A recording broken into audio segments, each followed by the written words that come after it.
Good evening, everyone. Welcome to our live broadcast.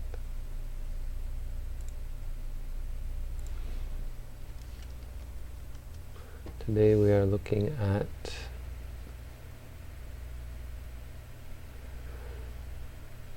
Anguttara Nikaya Book of Fives, Sutta 25, Anugahita Sutta.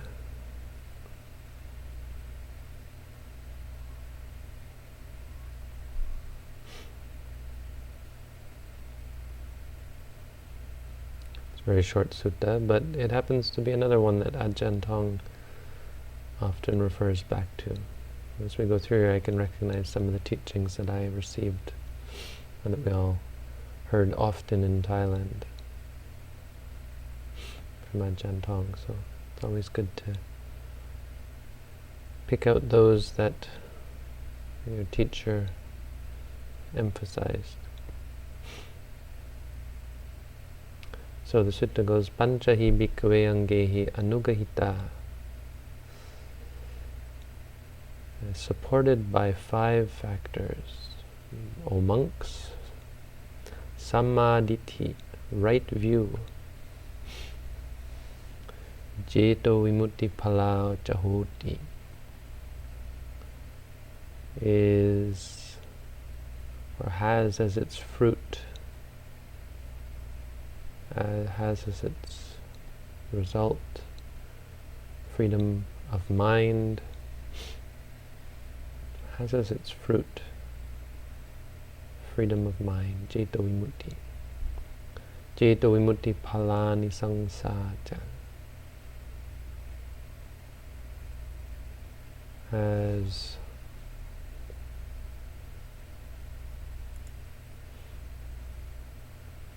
samsara. How does he translate it? As its fruit and benefit. Okay, fine. Basically leads to freedom of mind and freedom through mind and freedom through wisdom, or liberation. So what this means, if you're not clear on the distinction here, liberation by mind refers to samatha meditation, or it at least refers to, depends how it's used, but it's at least used for someone who has previously practiced samatha. But I think when they're coupled here, we have to think of it like that. So it leads to tranquilizing, freedom through tranquilizing the mind, and freedom through understanding. So samatha and vipassana, basically.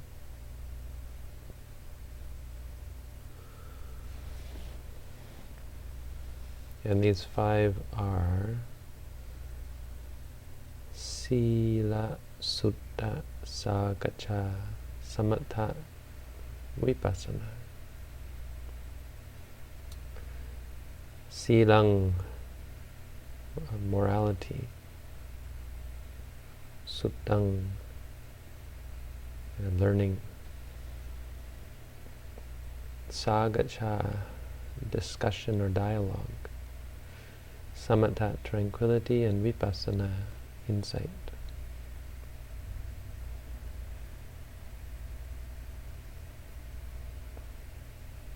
These 5 factors support right view. So what does this mean? Well, right view is like the head of the path. It's the leader. It's what leads us. Right view is that which leads you anywhere, or view is what leads you anywhere, right? Your views and your beliefs inform your actions, direct your actions, your behavior, direct your intentions, your ambitions.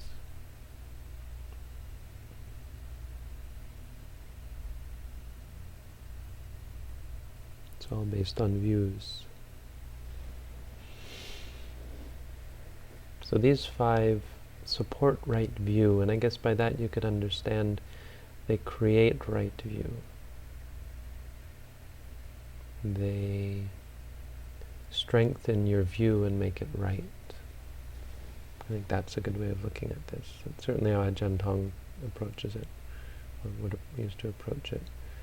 These are things which, in a sense, lead to right view.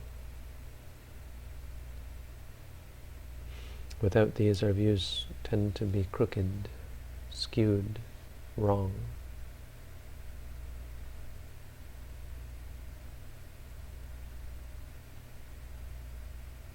And as a result, everything we do is skewed, wrong.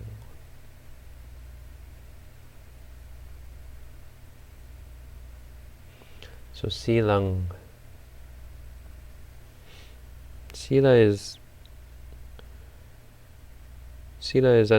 the bodily and verbal actions, activities that we perform. Our acts and our speech.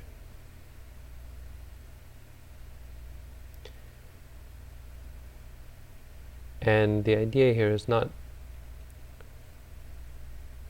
only that, or that not only do our beliefs inform our actions, but our actions actually skew our beliefs. And it's kind of a vicious cycle of sorts. So absolutely, you wouldn't be immoral if you had right view.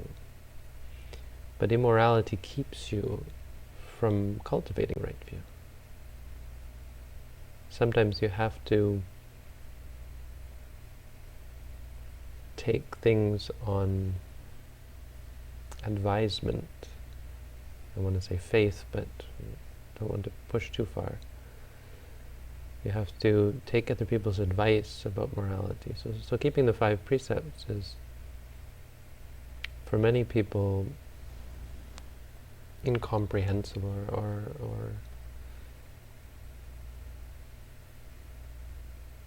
seemingly without reason, right? We don't know why we're not killing or stealing. Or maybe we have some vague understanding, or people tell us that it's wrong, so we say, okay, well, maybe it is. Because we ourselves don't have any clear understanding, but we certainly can't refute when people say, because it kind of sounds wrong. But once you start to keep moral precepts, I mean, a big reason is because morality leads to concentration, right? When you stop killing and stealing and cheating and lying and taking drugs and alcohol and doing all sorts of other immoral, unethical acts, you start to calm down. Your mind starts to be more focused, more organized. You're not full of anger and greed and delusion. And so right view comes about. First of all, right view comes about in regards to morality, because you start to see the benefits. But more deeply, you're able to see things more clearly. You have a more rational perspective. That's why things are called unethical. This isn't some magic or some God-given set of precepts. This is really the definition of ethical behavior. That behaviors are not only expressions of wrong view, but the defilements behind them. So the unethical mind states that drive us to do these things, are augmented by giving in to them and by performing these deeds. When you kill, it's based on a desire to kill, but the killing itself is an indulging in the desire to kill, or the anger, the hatred. And so by refraining, you begin to curb your habits, your bad habits. Sila is sort of the last ditch, the stopgap, or the course abstention from evil. It doesn't stop you from thinking evil thoughts, but it begins to rein it in, because your evil thoughts no longer have the outlet that they had, and so you're forced to struggle with them.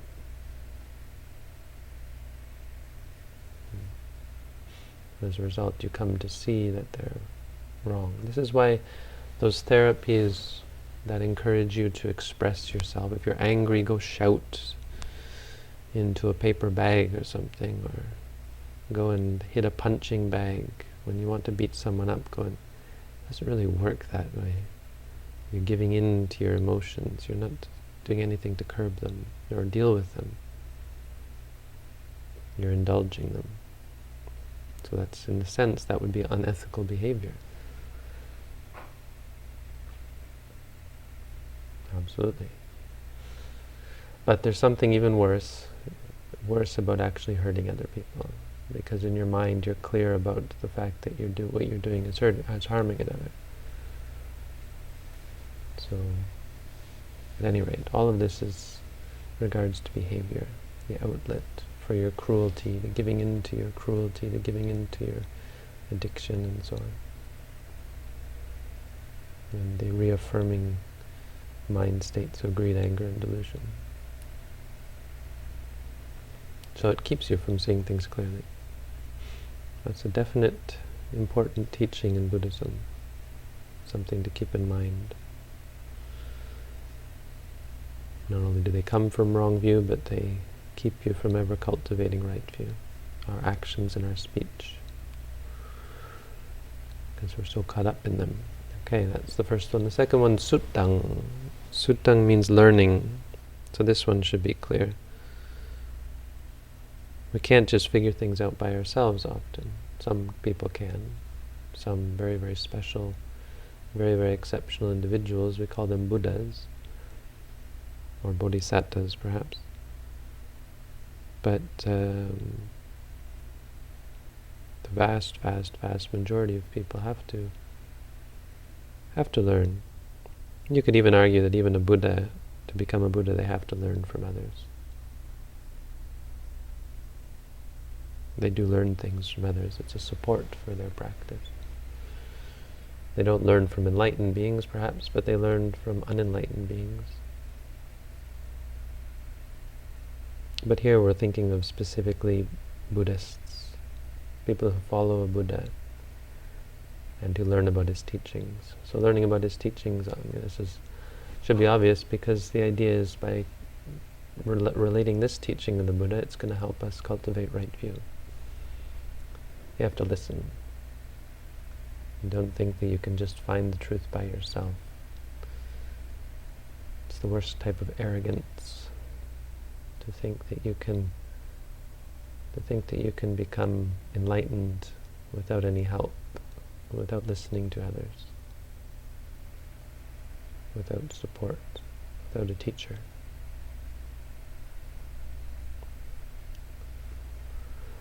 Suttang, but the third one is less heard or less thought about, less talked about. Sagacha, which means dialogue. It's different from listening. Sutta means listening. Sagacha means discussing, asking. That's why we have to let our meditators ask us questions. Why we have to have these question and answer sessions, because the Buddha told us that it's important.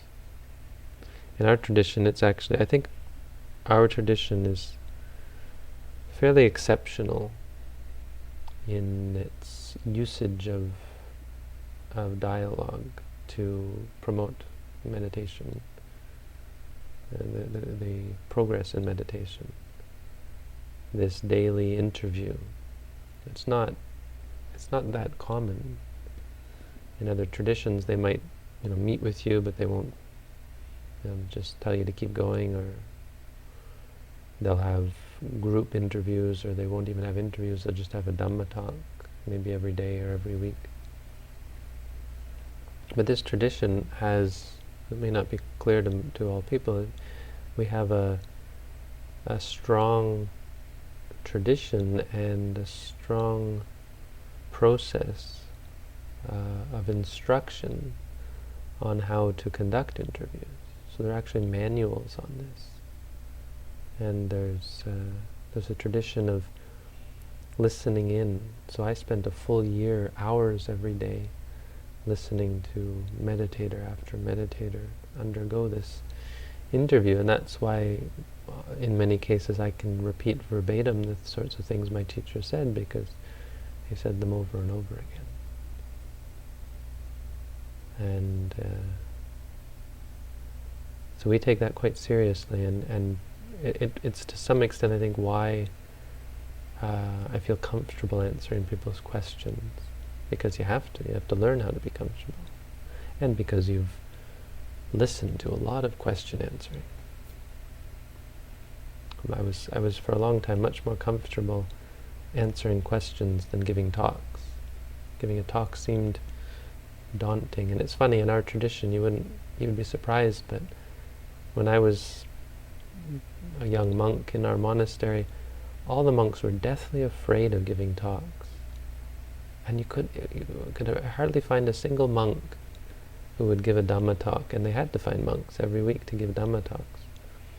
So all the scholarly monks, because there was a monastic school in our monastery, they would all give the talks, and they hadn't a clue how to teach. They would teach just dull and boring, or humorous and funny and insubstantial, or meaningless talks. They would talk about themselves a lot. But the guys who could really, you'd really think could teach, none of them were at all proficient in it, or even comfortable doing it. The only reason I can give talks, and I think I can give okay talks once in a while, is because I worked really hard at it, started doing it. But in our tradition, we're big on this dialogue. So I relate this because I see the importance, and I think people in our tradition see the importance of that. I guess in a sense what I'm doing is promoting and saying how great we are, how great our tradition is, but let's not go there. Let's just say it is important, and we see in this tradition the benefit of it. I mean, you'll often hear meditators who have done it, who have practiced in various traditions, will say, they really appreciate having one-on-one dialogue with their teacher. Another funny story about this one is in Thailand, when this was new to Thailand, because it wasn't the way of teaching meditation, and certainly having lay people come into the monastery and stay and do courses, especially women, it wasn't the thing. In Wat Matat, Luang Por Chodok would he opened up the Uposatha hall, the ordination hall. He opened it up to meditators. They just needed space. They had no space for them, and so many lay people wanted to come and learn insight meditation. It just exploded. It became a really big thing, and so they thought, well, we got this huge Uposatha hall, and the Uposatha hall in Wat Matat is really huge. And so they opened it up and let meditators taught meditation in there. I think they even had the meditators, no, I'm not sure about that, maybe staying in there to some extent, but anyway, so the other monks from other traditions were deriding this reporting, sop arom. Sop means test. It's a word that is often used to mean test. When you sop, in Thai it means you take an exam. So they were deriding it, saying and I actually listened to a recording. I was listening to this monk, really good monk, teaching suttas, different tradition, Dhammayutta, I think. But he was teaching these, so he did a really good job relating sutta after sutta, and he had these CD audio, maybe it was MP3 even, but just hours and hours of the suttas. It was really great to listen to. But I stopped listening to it because I came to one and I just couldn't take it after that. He totally trashed the Mahasi Sayadaw tradition. He said, this sop arom, you can't sop. There's no sop. There's no passing or failing. He took it to mean that you're testing the meditator and you're going to give them an exam. He said that you can't fail meditation, so how could you take an exam? So he completely misunderstood. He said this is a Burmese thing. And I kind of got that there was context here, and it was actually a thing, because Luang Por Chodok said He explained it. He said, this isn't a Burmese thing. He said, this is from the time of the Buddha. So after the Buddha became enlightened, he went and taught, of course, the 5 monks. And so we know about this first discourse that the Buddha gave. He taught them the Four Noble Truths. He taught them the middle way. It's the famous sutta that gives us not going to the extremes of torturing yourself or indulging in sensuality. But then after that, if you read the texts, it says he spent 5 days, I think, somewhere around 5 days, teaching them. And he would meet with them individually. So he would go to them when they had a problem, and he would ask them questions, and they would ask him questions. And you see this throughout the suttas. He would go to them and he would ask, having a problem with this. Of course, the Buddha could read their minds, so he didn't have to ask them, how is your practice? But at times he did ask things like that. Are you doing okay? And he would let them ask him questions, and he would let them express their meditation. And it's sad, really. You get this kind of prejudice because, and as I said, people don't take this word seriously enough. This is what the Buddha is talking about, sagacha. It's different from just listening to a Dhamma talk, and it's one of the 5 most important things, according to this sutta, for cultivating right view. You can't just give talks and expect people to pick up the truth. You have to answer their questions. So, that's number 3. Number 4 and number 5 are, things we talk about a lot, so I probably don't have to go into much detail, but we have samatha and vipassana, and these are the 2 culprits that come up, and everybody wants to debate and discuss about these. What does samatha mean? What does vipassana mean? And we have views and ideas about them. But it's neat that they're quite often paired together, so we understand that it shouldn't be about separating them. The big problem that we cause when we look at the commentaries and when we go by the orthodox understanding in Theravada Buddhism is that we make a claim that there are certain types of meditation that won't lead to insight. That's the only thing. That there are certain types of meditation that won't lead to insight. And I think it's quite reasonable to suggest that. That there are meditations that tranquilize the mind but don't lead to insight, and it's because they don't focus on reality. I mean, the Buddha seemed quite clear about that, and this is something you have to be careful about. Samatha meditation, and we call it that because it's those meditations that we say don't lead to insight, not directly anyway. So it can help with cultivating right view. I think it's even called jhana sammaditthi. There's right view that comes from the jhanas, because it teaches you about the mind. It helps you understand wholesome and unwholesome, because the jhanas are quite wholesome. Absorption, when your mind becomes, and it goes into a trance, it's quite wholesome. There's nothing unwholesome about it. It's just that it's limited. It's a worldly, mundane, wholesome state. So much more important for us is the kind of samatha that comes together with vipassana. And this involves the quieting of the mind, but it's the quieting of the mind coupled with vipassana, or even through vipassana, through seeing things as they are, through meditating on reality and giving up our prejudices and our views and our reactions, our judgments, our partialities. When you give all that up, of course, your mind quiets down.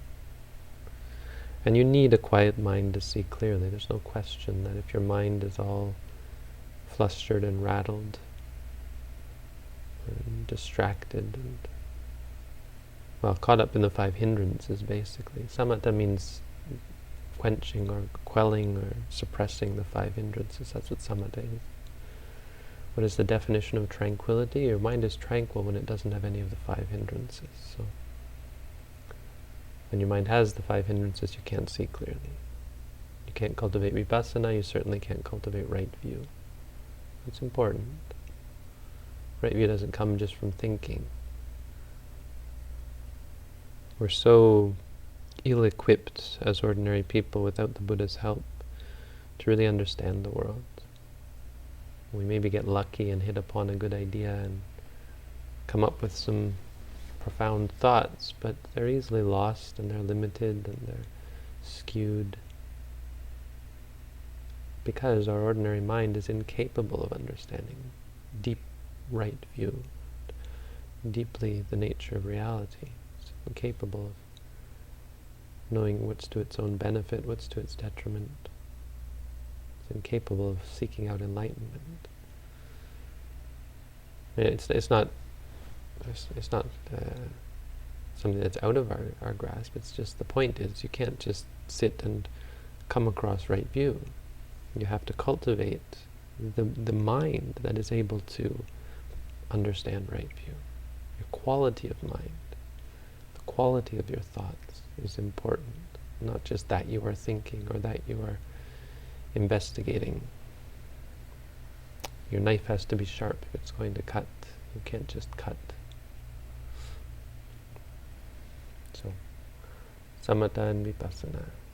Good to remember these things. Good to stick to understand what is really and truly important. Often these lists are good for rooting out what is unimportant. You don't have to think about those things, just think about these things.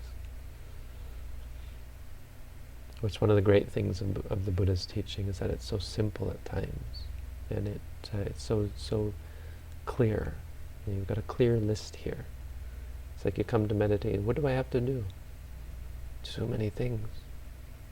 And then you have a list of things. You have the highlights pointed out to you. You have the important aspects of mental development made clear to you. It's quite a useful thing. So that's our Dhamma for tonight. 5 things that support right view and allow your view to lead you to enlightenment. Silang Suttang Sagacha Samatha Vipassana.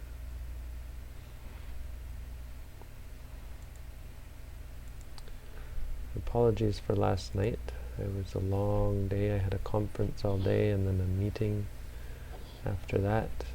And I was here, but I lay down at the end of my sitting meditation and I fell asleep for about a half an hour. And I woke up and it was already 9:20 and I thought, oh, I missed my 9 o'clock appointment. Yes, I am human. Apologies for that. I have questions tonight. It's good. It's good to be unsure, to not have this certainty. Yeah. We have questions, Bhante.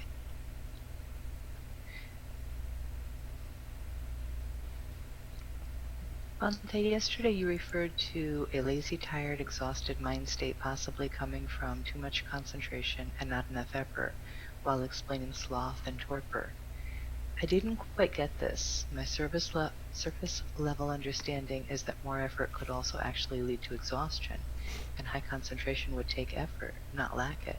Is it possible to go over this once again, please? Thank you.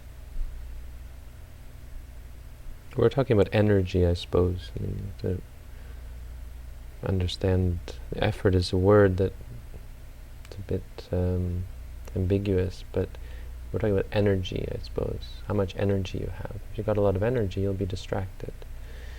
If you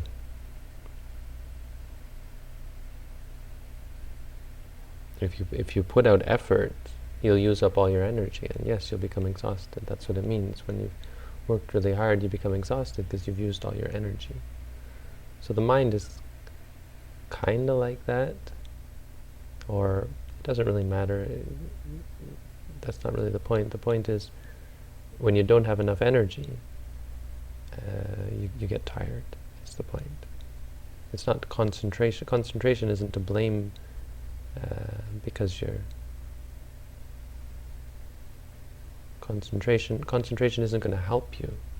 when you're tired. Is the point.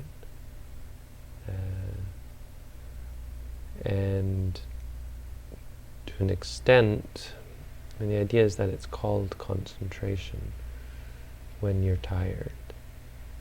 It's a kind of concentration without effort. When you have concentration but no energy involved in it, you don't have the effort. We just talked about this today, actually, about right concentration. It's surrounded by right effort and right mindfulness. So, and I quoted this on Facebook, I think. Concentration is like the person reaching up to... Let's look at the quote.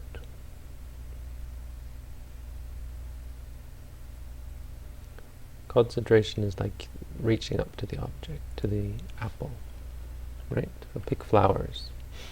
So there's a tree, a flowering tree, a champak tree. Champak. I don't know what a champak tree is. But couldn't reach the flowers. And that's concentration. Effort. So effort is this guy who bends down and lets concentration get up on his back. And mindfulness stands by and supports concentration and keeps it from wavering, keeps it from falling, right? So concentration without effort doesn't get anywhere. It's this mind that's just stuck there. And so it might flit around, but it doesn't ever reach out to anything.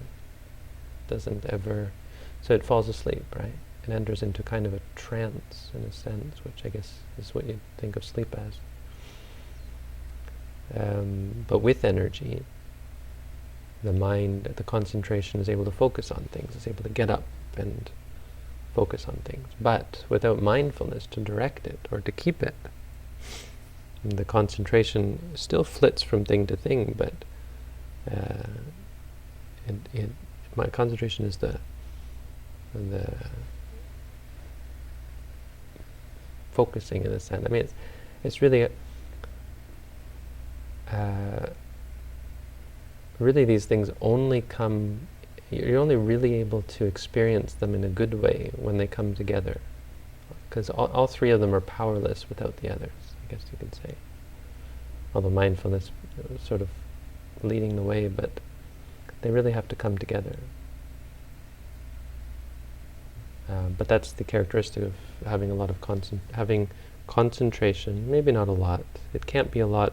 I guess that's the point, is you can't have a lot of concentration without effort, because concentration can't become powerful.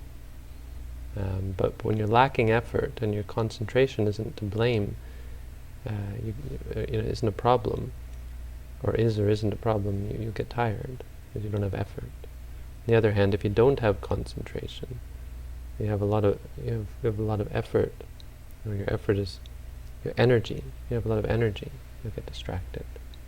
I don't know. I mean, it's not that hard for me to understand. Maybe a little bit. I'm having a little trouble explaining it, but when you have a lot of concentration, your mind is heavy. It gets stuck on things, or it gets stuck not on things, but it gets stuck in its mode. And it requires effort to get up and reach out to the object. So, I mean, a good example is when you're meditating. To actually say to yourself, rising, falling, takes effort.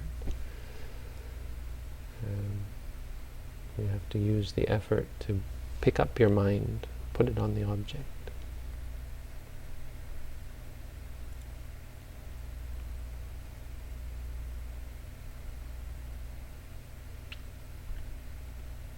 Ante, what would be a nice Buddhist salutation for English Buddhists? Over here, in Sri Lanka, we commonly say Arawan Sarane, but the translation, "May the Noble Triple Gem be your refuge," sounds a bit too long.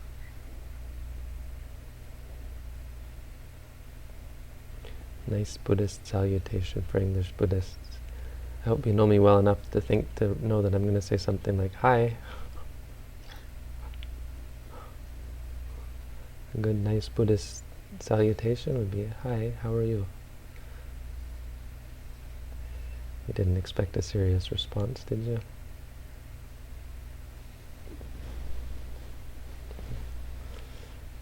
That's all I got for you. Sorry.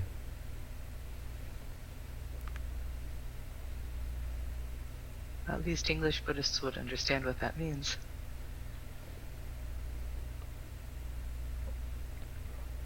How should one practice the 4 supportive meditations in your tradition?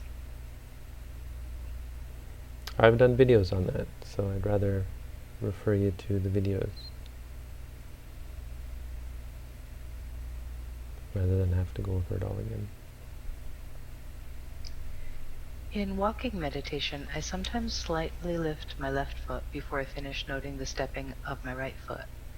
I do this because it feels natural in the way I shift my weight to prepare to step forward. Am I correct in thinking that this is a bad technique, or is it overthinking? I keep trying to not slightly lift my opposite foot before the finish of stepping, but what results is an awkwardly slow walking from a slightly leaning back position. Is this more correct?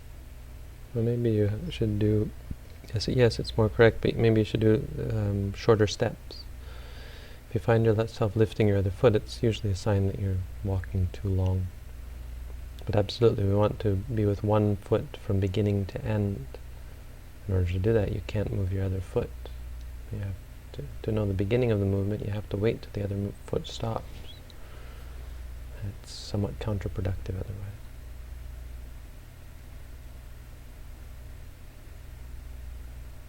Oh, nice. We have a link at the top that says your question might already be answered here or here. That's neat.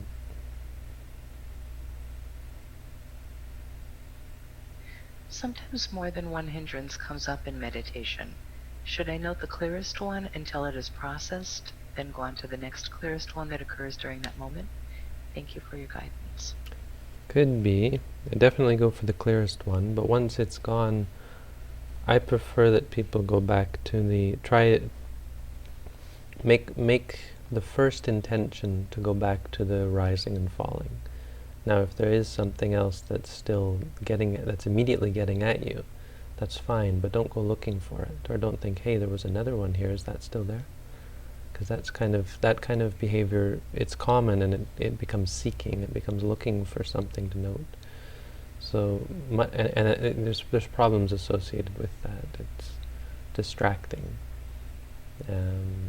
Much better to have as your default behavior, after something is gone, go back to the rising and falling. And if you're not able to do that because something is nagging, then fine, then yes, go to the next one. But your default should not be to go on to the next one. Your default should be, if it doesn't immediately capture your attention after the first one is gone, you go back to the rising and falling. Don't wait for it to pull you away.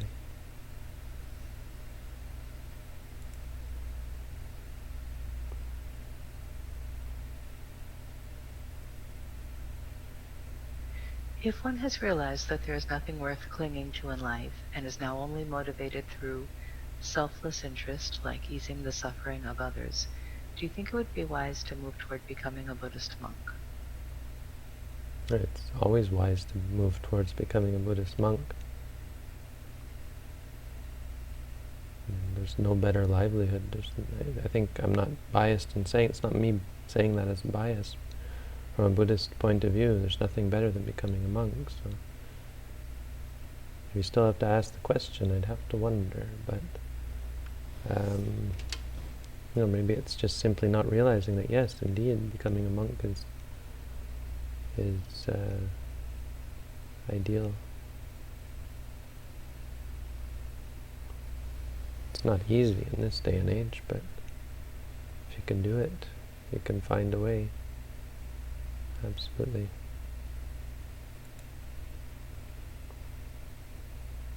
You don't have to wait until you're that state. You don't have to wait until you're, realize that there's nothing. That sounds more like an arahant state. In that case, you just naturally become a monk or die.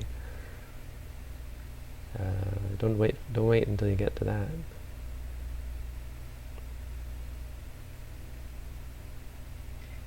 Dear Bhante, does the type of food we consume have an effect on our mind and on our meditation? Thanks.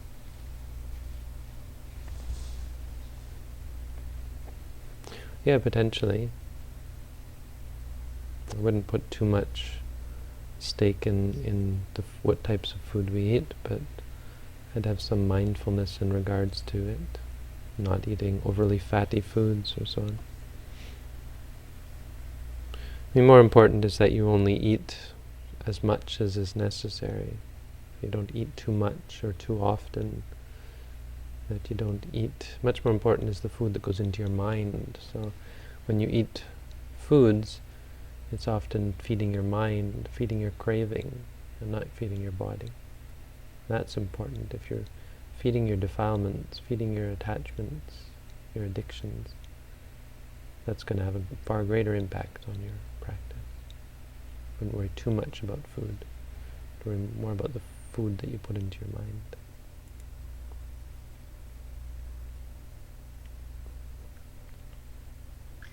What if someone who is a female cheated on her partner in sexual misconduct? Will she be born in hell like Queen Malika? Let's say she was already no longer with the person she transgressed and that has refrained from dishonesty in relationships. Now Queen Malika went to hell for a very short time, for 7 days. I mean, it's a Dhammapada story, so take it with a grain of salt. But she only went there for 7 days, and then she went to heaven. She was actually a really good person. But I think the big reason she went to hell is not because of the evil, it was because she lied to her husband, the king, and she never actually told him about it. So she felt guilty. She kept the secret all the way to her grave. And when she died, of course, that the guilt that she had been carrying around was actually quite weighty. So a big lesson that we could get from that story is, it's a funny story. Those of you who haven't heard the story, I recommend looking it up. I won't go into it, but it's a really funny, the thing that she ended up, that got her in trouble. It's not a PG story anyway.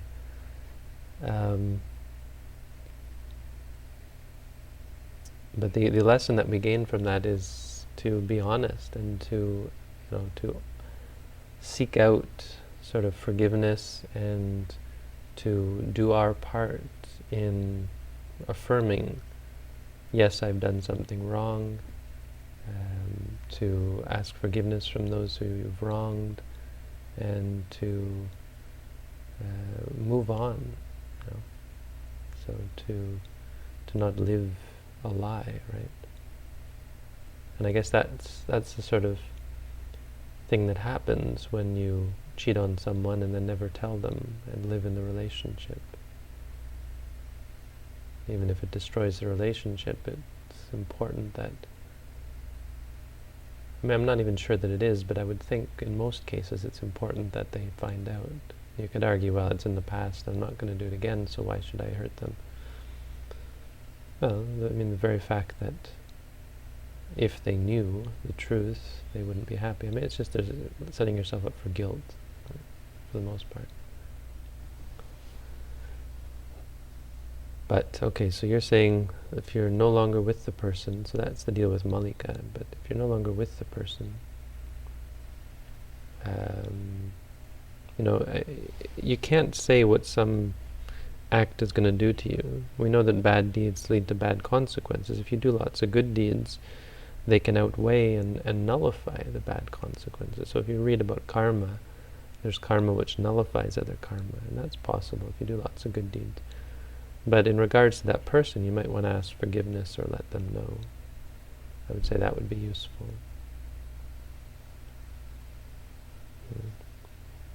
Just to clear your conscience. I mean, it's not really cut and dried like that in Buddhism. So I'm not convinced that is entirely necessary, but it seems reasonable in many cases that would assuage your guilt, allow the person to know of your transgression and to admit that what you did was wrong to them.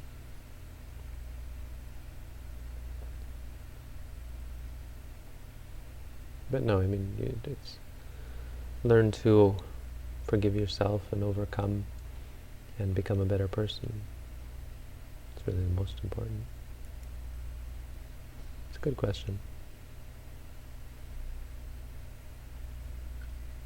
Bhante, I have been thinking a lot about becoming a monk. I am a transgender man. Do you know of any monasteries, at least in the US, that would be accepting of me? Thank you. No, unfortunately, that not in our tradition, and I'm pretty sure not in most traditions.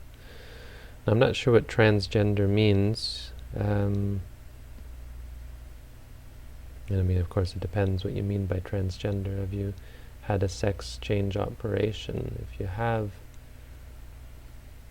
there's not many monasteries that would accept you.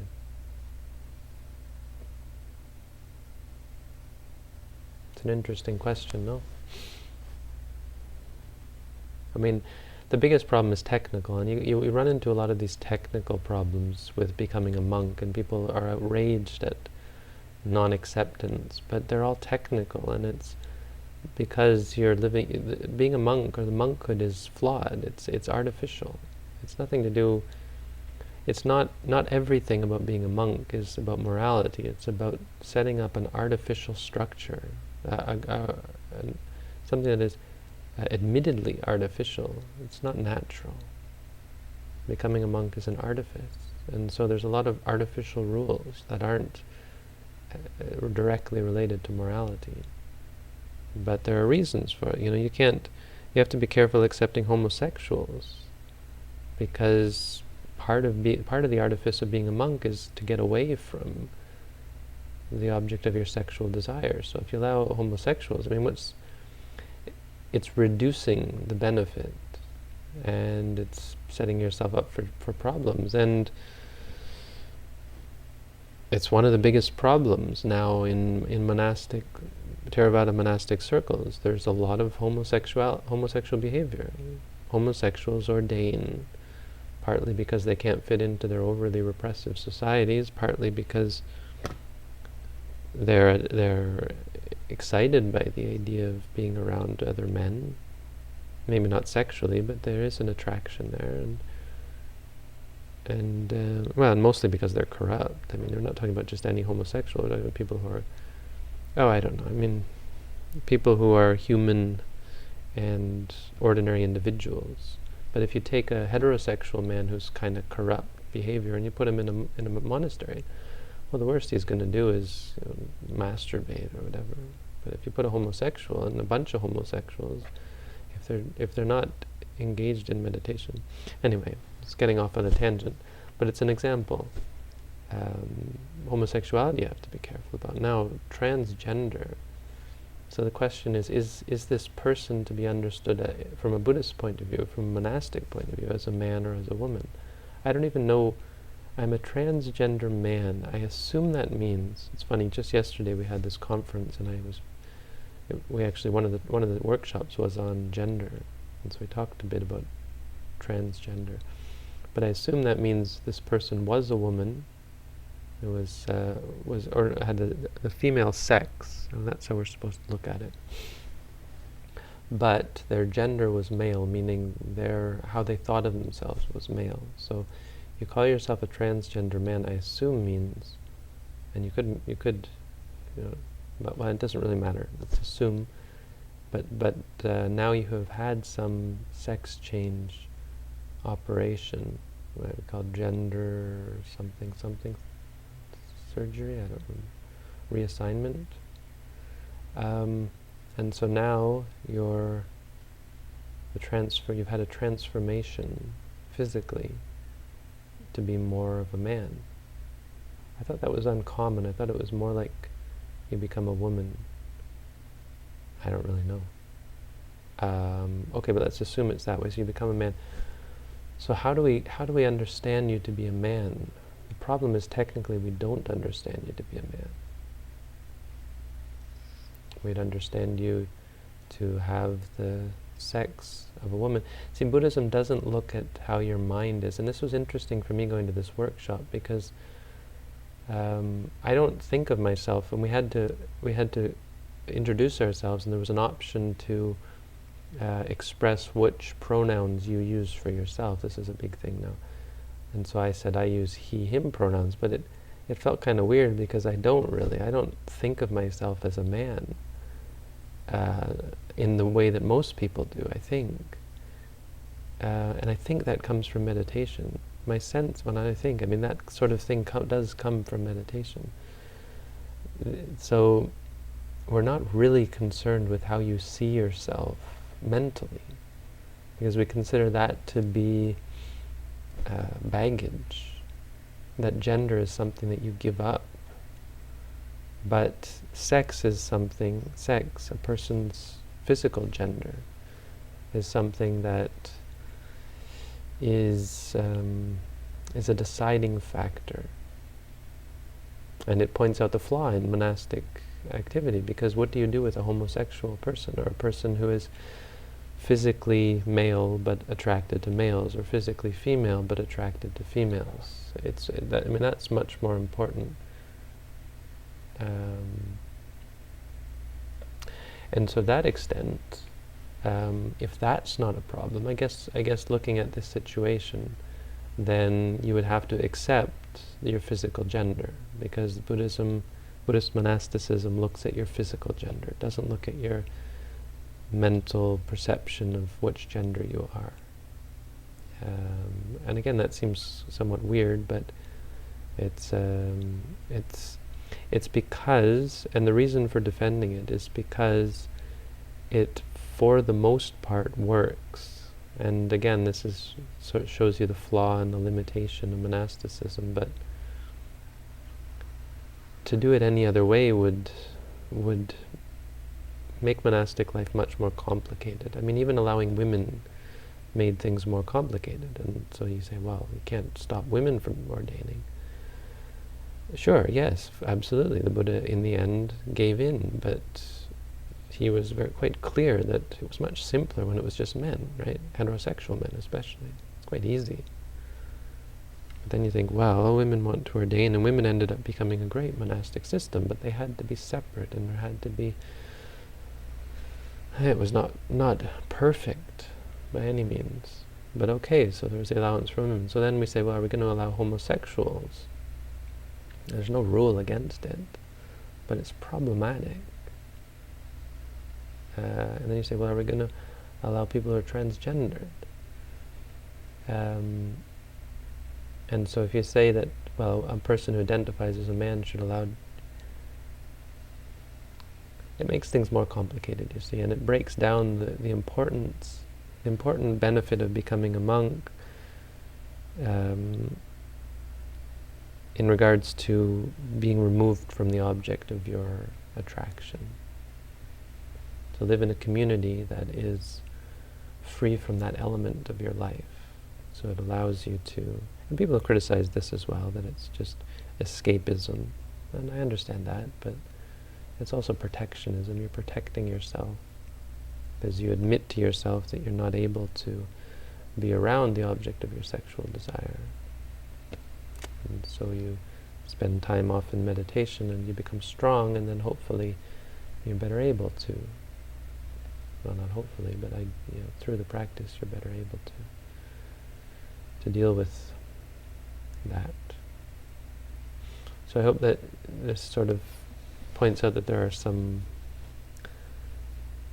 problems, and these are the issues that we think about in that regard. It makes things much simpler to only allow people, if someone is physically male, and that's based very much on them being born male and still having all the qualities of being male. So if they surgically remove their penis, we don't call them a man and we don't call them a woman. It's problematic at that point. And they generally, sorry to say, won't be allowed into either monastic community. And with a female, I don't know how it works, because don't know if you can surgically add a male organ, can you? So it might be easier for a woman to go back to being a woman physically. And as for their mental identification as a man, honestly, and this is what I was sort of trying to get at, I spoke up in this workshop and I kind of made a bit of a fool of myself because I didn't really understand the issues, but well, I certainly wasn't well received, but the idea that best would be to just learn to let go of how you see yourself, which gender you see yourself, because gender's not in the end that big of a deal.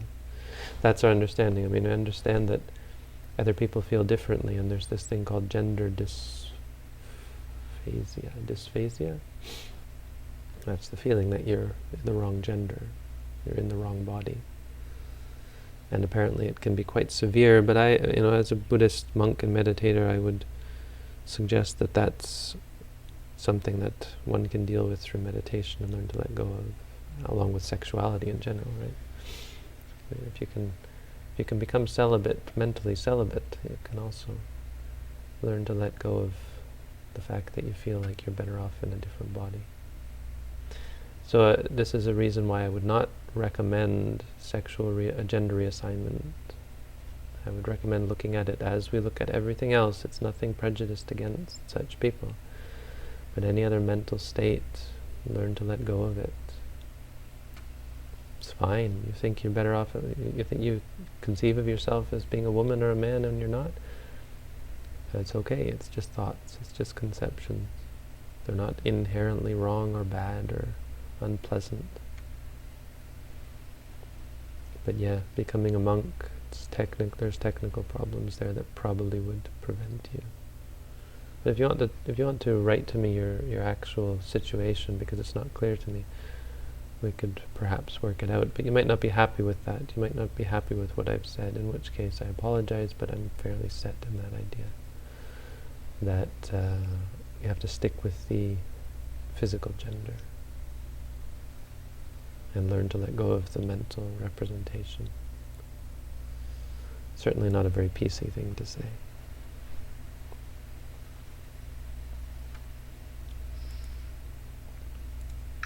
And just a nice comment, but not a question. So, move on. Hey, I've read that celibacy is a need to attain liberation and enlightenment, and also that celibacy increases one's willpower and vigor. Is that true? Celibacy, I mean, no moral, no act or speech is necessary to become enlightened. It's all about the mind. So you can't say that about celibacy. You can't say that about killing, stealing. These are fence posts. They're not the fence. What you need is wholesome mind states. And so it's quite possible that someone could have sexual relations in the morning and become enlightened in the afternoon. It's highly unlikely, but it's possible. Now the problem with sexual activity is that it cultivates unwholesome mind states, obviously. I mean, what we consider to be unwholesome, meaning greed, craving, that kind of thing, delusion as well. And so that's going to detract from your potential ability to become enlightened. On the other hand, an enlightened being could have sexual activity. They could be raped, or could be sexually assaulted. So the point being that it's not the act, it's the mind state. And because it's far too complex, you can't point to physical or verbal acts and say that is, the abstention from that is necessary. You have to think of the mind states behind it. But so yes, an ordinary person living in the world, having regular sexual activity, could theoretically become enlightened. Now, it gets in your way. It's a detriment to your practice. So absolutely, celibacy is an important aspect. And I guess I should just say that yes, from all intents and purposes, you really have to be celibate. Maybe that would have been a better answer.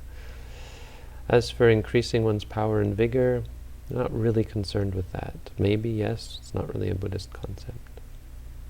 Not to a great extent, except insofar as craving gets in your way. Craving just decreases your mental power and vigor. You go with that.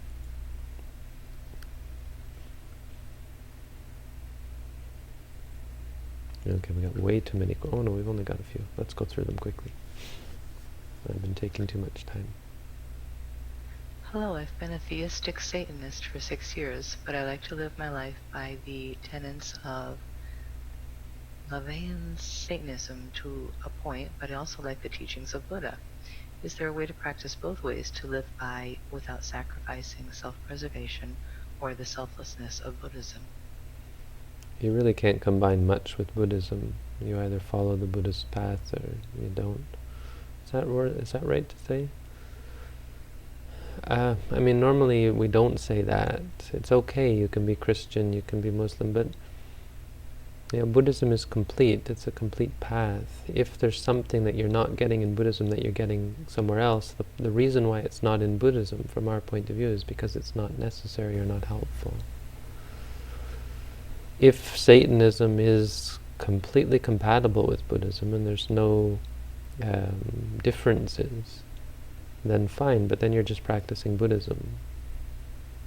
So, conditionally, yes, you can. There's no need to convert to Buddhism or give up your old ways. And you certainly don't have to give up your culture and your activities. But to really get the most out of Buddhism, you have to commit to the avowedly perfect framework of Buddhism. I mean, there'd be no reason a Buddhist wouldn't think, well, I should also pick up Satanism. You might find expressions of wholesome things in other religions and take up other expressions and presentations of certain truths, but it would have to be limited. So like you might agree with the Sermon on the Mount, but really only because it's in line with the Buddhist teaching. So you're talking about sacrificing self-preservation, or you're talking about self-preservation, which is a problem for a Buddhist, and it's going to get in the way of your Buddhist practice, because we're not really interested in, it depends exactly what you mean on self-preservation, but if you actually are thinking of the self and the soul and so on, it will get in your way. I don't know too much about Satanism, except that it's, for most people, it's a secular thing, and it's about rational science and being a good person and all that. So I think a lot like humanism, which I think humanism actually is quite compatible in many ways, but I don't know. I wouldn't want to complicate things. I would say investigate Buddhism, and if you think it's good, just follow Buddhism. That would be my naive recommendation. And I assume for many people it's not adequate recommendation, but certainly the best advice I could give.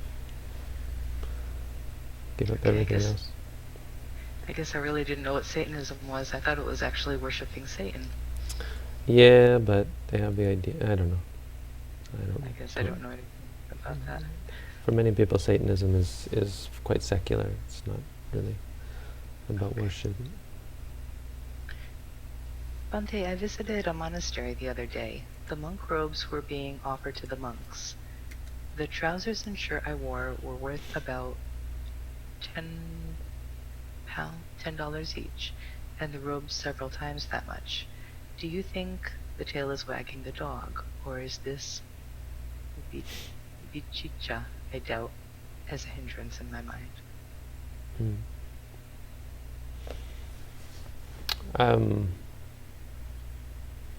Right.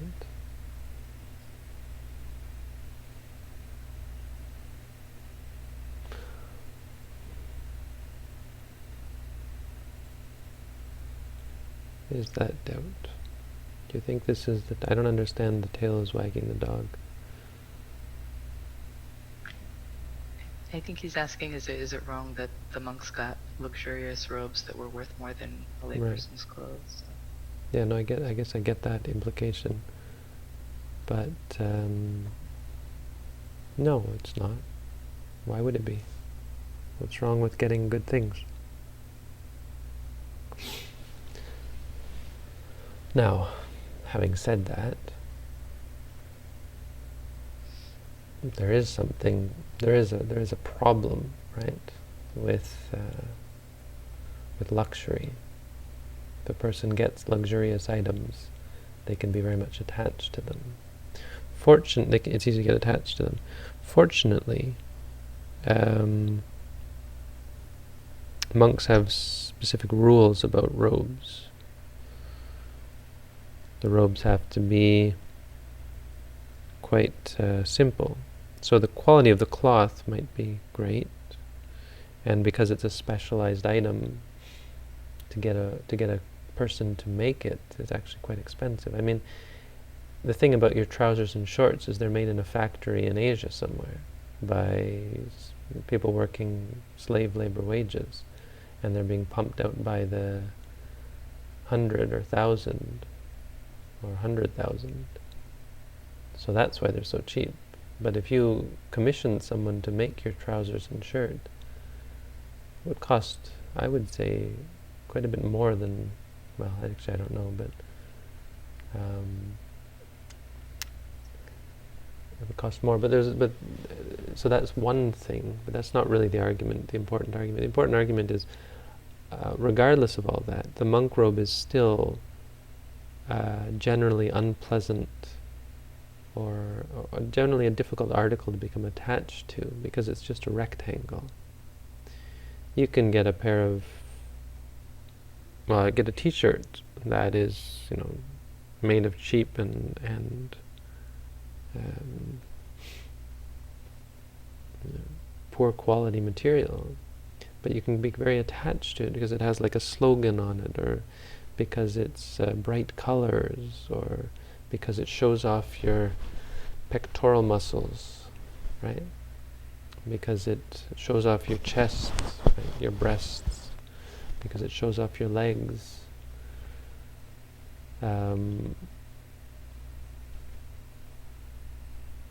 The monk robes are designed in such a way as to avoid a lot of the problems that come from clothes. So, point being, even if they are expensive, say, there's not really a problem, if that's what you're getting at, for the monks,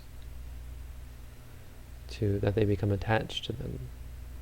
I mean, we have to, first, as soon as we get them, we have to mark them with a pen, despoil them. The color itself can't be any of the many beautiful colors. If you're just thinking about how expensive it is, then I don't think that's a problem. I don't think that's considered a problem. The fact that people have to spend a lot of money theoretically to support the monks is actually not true. It actually doesn't take a lot of money, because you could argue against that as well. But even if it did, it's not really a problem. I mean, people are very happy to support the monks. Even if it did, suppose, cost a lot of money, people are doing it because they want to, because they believe that these monks are doing them a great service, just teaching and even just studying and even just practicing to become enlightened. So they really want to, and it's a great thing for them to support these monks. But okay, if you consider my robes, I mean, these are actually quite expensive relatively. Actually, this one was made by Tina, so it's but I think she spent quite a bit of money actually on this, and on even just shipping it back to me was expensive. I mean, I think she put quite a bit of time and money into making this robe. But it's a robe that's going to last me for a year, and it's the only thing I wear for a year. So my whole wardrobe, she made my entire wardrobe for a year. I say, how many shirts do you own? Do you wear the same shirt? Some people do, but do you wear the same shirt every day? I mean, most people don't. Most people have a wardrobe.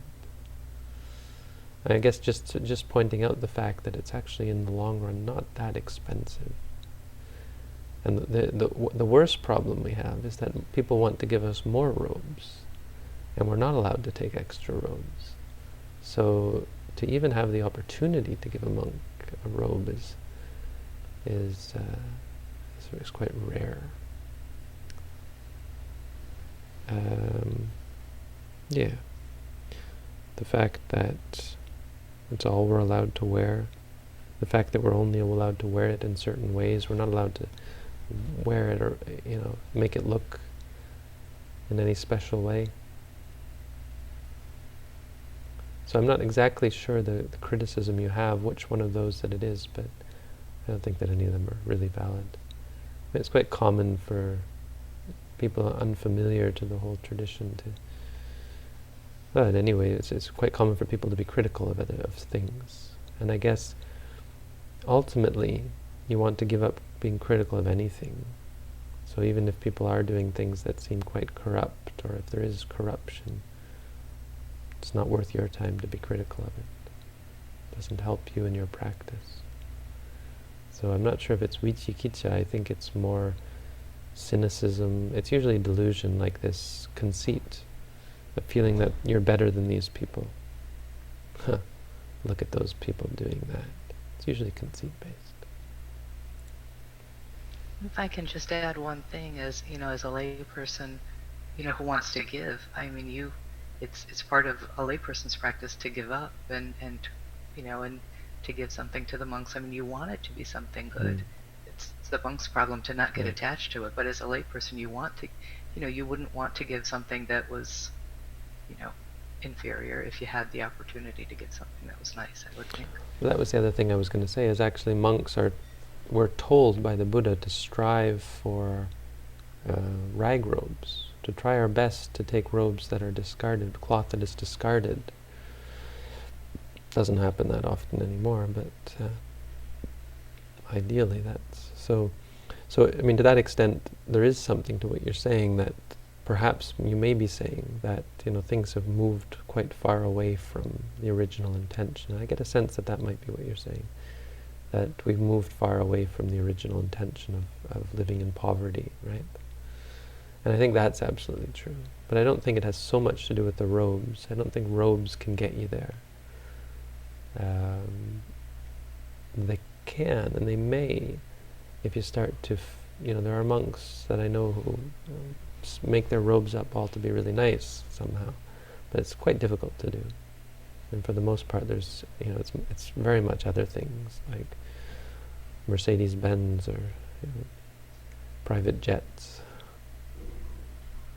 But as far as robes, aren't there certain fabrics that are okay, including silk? Yeah, silk is allowed.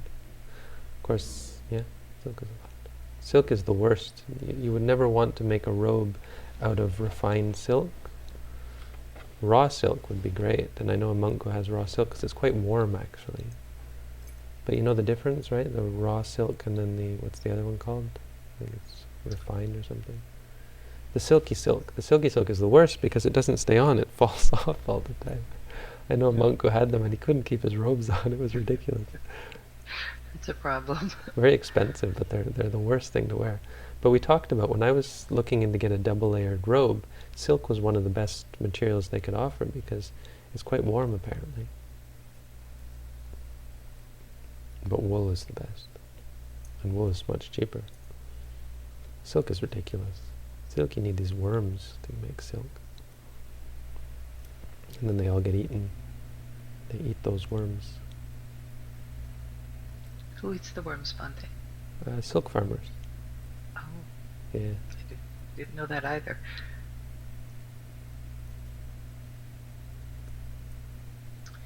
Have you knowledge about meditation for children? How to help children holding right view without ability of understanding? Well, I actually have a DVD and a series of videos on YouTube on how to meditate for children. If you look it up, you might find it. So, yeah, and in fact, just this morning I was teaching in Mississauga. I was teaching meditation to a bunch of Sri Lankan kids.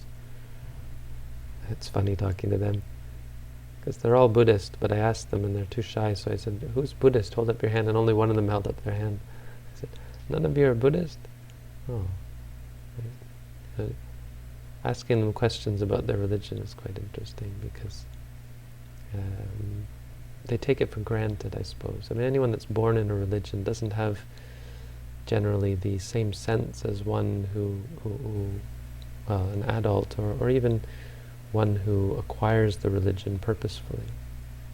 If you've never had to acquire a religion purposefully, you don't have the same sense. It's much easier, it's much more common to take it for granted.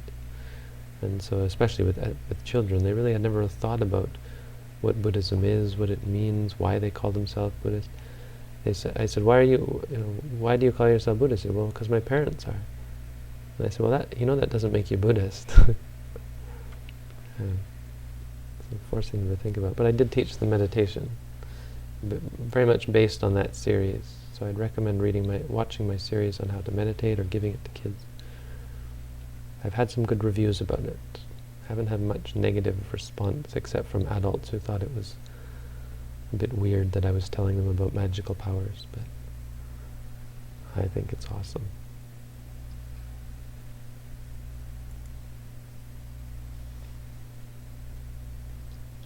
Hi Bhante, I recently watched a video of a Sikh explaining that during meditation he experiences numbness and a tingling sensation at the top or back of his head, and that this region acts as a gateway to the divine. Do experienced Buddhist meditators experience this physical sensation too? Yeah, I'm surprised that you asked this question. I mean, in Buddhism that would be understood as a feeling. If you have a tingling sensation, you would remind yourself feeling, or tingling, and that would be that. I mean, it's not considered special by us. Nor are we looking for a gateway to the divine for certain. Dear Bhante, do you know of any Buddhist enlightened beings that I can read about? I have already read the story of Milarepa. I would recommend great disciples of the Buddha. I mean, the best source is those that were in the time of the Buddha. Anything after that is sketchy at best, and they find that anyone who was enlightened would be very loath to talk about it. And anyone who does claim to be enlightened, it's questionable as to whether they actually are. So I would recommend going back to the time of the Buddha. You have great disciples. There's a book that's an anthology of great disciples of the Buddha. It's really good to read. It's available from Wisdom Publications, I think. It's on Amazon, I think.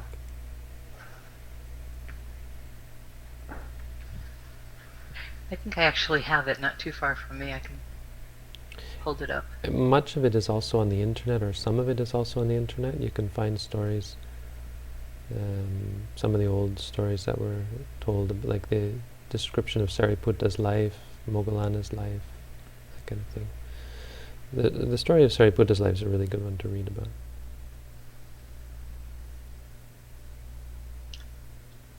If the ultimate goal of all existence is to attain liberation from that existence, then why are we here in the first place? Is the entire universe a tragic misfortune that we need to gradually recover from over lifetimes and eons? Sorry, this is a speculative question.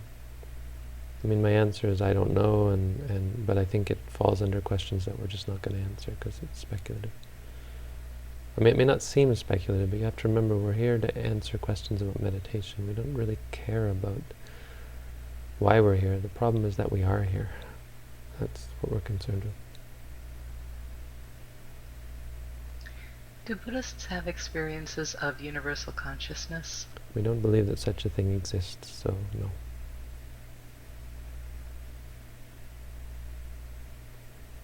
And you're all caught up on your questions, Bhante. Okay. Thank you, everyone.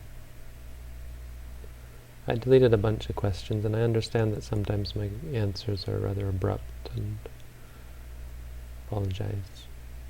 But I think what we start to see over time is that there aren't that many questions that are all that important. There are some good questions, but what I mean to say by that is that it's not so much about asking questions as it is about answering your doubts or starting to get a sense of right practice. And so as you practice, you have fewer questions. And the questions that we do answer are mostly just a support to get you there. And once you're there, well, we also have these other functional questions, like the ones Sanka asks are always interesting. But I guess I just don't want to give too much of a sense that we should try and think up questions to ask. Questions should be there for the purpose of overcoming doubt and helping you get back on track so that you can find the answers for yourself, because ultimately The answers to the most important questions are not going to come from me, they're going to come from you. The answers will come from your meditation practice. But that doesn't mean stop asking questions. It does mean if you're asking more and more questions, it might be a sign that your meditation's not going so well, or that you're neglecting your meditation. Anyway, thank you all for your interest and for continuing to pursue the good, the right, the pure, continuing to strive for freedom from suffering. And thanks, Raman, for helping out with tonight. Thank you, Bhakti. Good night, Good everyone. night.